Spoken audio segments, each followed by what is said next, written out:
আরে দাঁড়াও দাঁড়াও দাঁড়াও, কোথায় যাচ্ছ? এই কেকটা দেখবে না? দেখো কেকটা, কেকটা যদি না দেখো তোমারই লস, কারণ লাস্ট পর্যন্ত ফিনিশিং হওয়ার পরে কেকটা যা লুকিং আসবে না, আমার তো দারুণ লেগেছে। তোমাদের কেমন লাগবে তোমরা কমেন্টে জানিও। আমি আমার কেক খারাপ হোক কিংবা ভালো হোক তোমাদের সাথে শেয়ার করি, এতে আমার কোনো নাকচ বোধ করি না, কারণ কাজ কখনো ভালোও হতে পারে কখনো খারাপও হতে পারে। তোমাদের বিভিন্ন মতামত দেখে সেইটা থেকে আমার নতুন নতুন শিক্ষা হয়। হয়তো কাজের ক্ষেত্রে ভুল ত্রুটি হতেই পারে, মানুষ মাত্রই ভুল, যেহেতু আমি কেকের ভিডিও বানাই। অনেকের অনেক ডিজাইন পছন্দ হয়, আবার অনেকের অনেক ডিজাইন পছন্দ নাও হতে পারে। তো এই কেকটা হচ্ছে সিম্পলি স্পাইডারম্যান থিম কেক।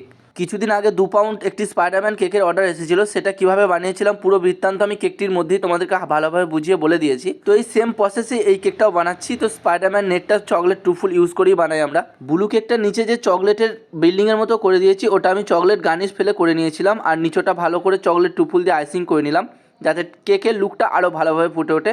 আর এটা হচ্ছে স্পাইডারম্যান, আমার কাছে কাস্টমাইজ ছিল, সেই স্পাইডারম্যান কাস্টমাইজ বসিয়ে নিলাম। আর ফাইনালি সিম্পলের মধ্যে এটা হচ্ছে কেকটির লুক। তোমাদেরকে কেমন লেগেছে জানিও।